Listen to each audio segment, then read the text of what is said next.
NREMT Practice Test 2026 National Registry Emergency Medical Technician Paramedic Exam Questions.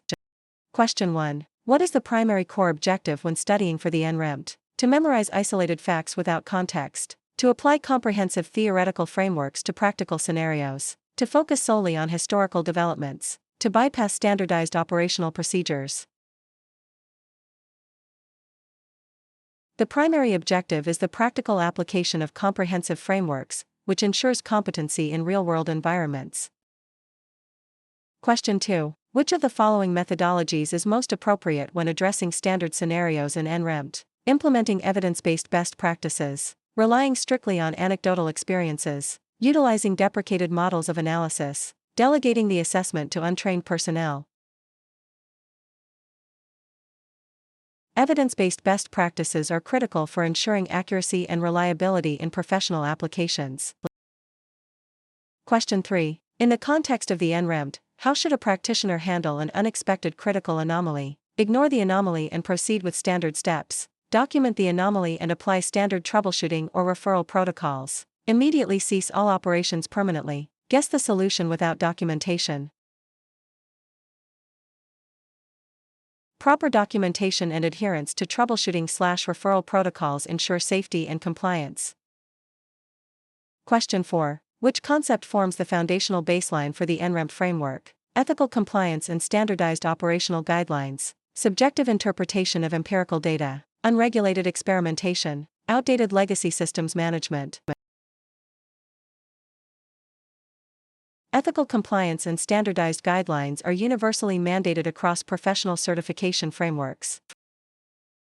Question 5. When preparing a strategic assessment for NREMT, what is the most crucial factor? Speed of completion over accuracy. Thorough evaluation of all variables and adherence to guidelines. Focusing only on the easiest variables. Using unverified secondary data sources. Thorough evaluation ensures all factors are considered, minimizing risk and ensuring comprehensive results. Question 6. Which action represents a violation of professional standards in the context of NREMT? Engaging in continuous education. Failing to document material changes in a timely manner. Consulting with peers on complex issues. Adhering strictly to compliance regulations. Failure to document material changes violates transparency and accountability standards expected in the profession. Question 7. What is the recommended approach for integrating new regulatory updates into NREMT practices? Wait until a penalty is issued before adopting. Review, understand, and systematically integrate the updates immediately. Assume old practices are permanently grandfathered in. Apply updates only to future theoretical models. Proactive integration of regulatory updates ensures continuous compliance and professional efficacy. Question 8. Which diagnostic or evaluative tool is typically prioritized within the NREMT domain? The most recent standardized empirical assessment tool. Tools developed prior to 1980. Uncalibrated proprietary software. Word-of-mouth qualitative surveys exclusively. Standardized empirical assessment tools provide the most reliable, valid, and legally defensible data. Question 9. In relation to NREMT, how is quality assurance best maintained? Through sporadic, unannounced external audits only. Via consistent, systematic internal reviews and adherence to protocols. By assigning QA to the newest team member. By ignoring minor deviations from the standard.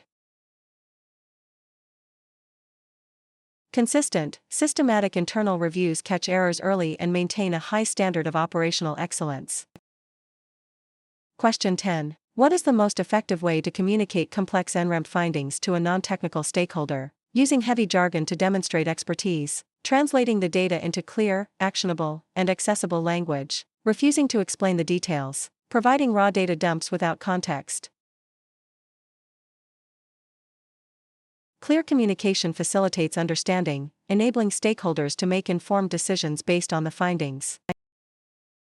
Question 11. When a standard protocol in NREMT contradicts a specific situational variable, what is the best course of action? Blindly follow the standard protocol regardless of outcome. Evaluate the risk, document the rationale for any deviation, and consult supervisors. Abandon all protocols entirely. Apply a protocol from an unrelated field. Professional judgment requires evaluating risks, documenting necessary deviations, and seeking appropriate consultation.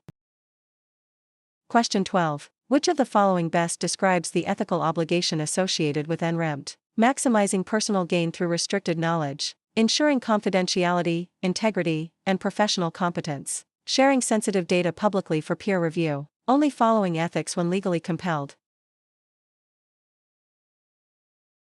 Confidentiality, integrity, and professional competence are the pillars of professional ethical obligations. Question 13. What role does continuous improvement play in the NREMT sector? It is an optional enhancement for advanced practitioners. It is a mandatory ongoing process to adapt to evolving standards. It is solely the responsibility of regulatory bodies. It is irrelevant once initial certification is achieved. Evolving standards and new discoveries necessitate continuous improvement to maintain professional competence. Question 14. Identify the most common source of systemic failure within NREMT applications. Over-reliance on standardized procedures, lack of proper communication and inadequate documentation, excessive training and preparation, strict adherence to safety protocols.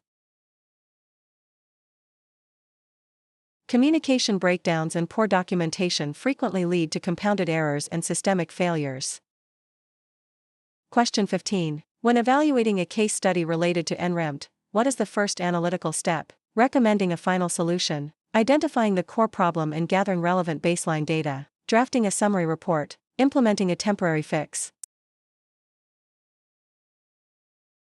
Identifying the core problem and gathering data are prerequisites to forming an effective and accurate solution.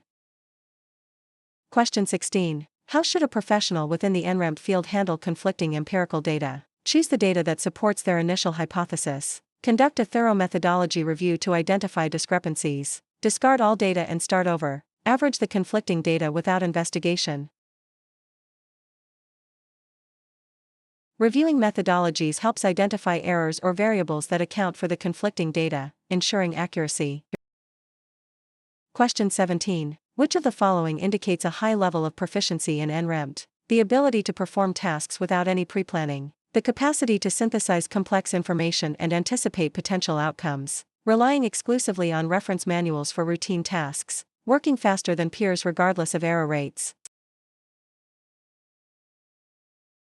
Synthesizing information and anticipating outcomes demonstrates a deep understanding and mastery of the subject matter. Question 18. What is the principal benefit of standardizing terminology within the NREMT profession? It makes the field exclusive and difficult to enter. It ensures clear, unambiguous communication across different entities. It allows for looser interpretation of rules. It eliminates the need for further education. Standardized terminology prevents misunderstandings and ensures that all professionals are operating with the same definitions. Question 19. In a high-stress scenario involving NREMT, what is the key to successful management? Panic and immediate delegation of all responsibilities, maintaining situational awareness and methodical application of protocols, focusing on a single minor detail until it is resolved, ignoring safety measures to save time.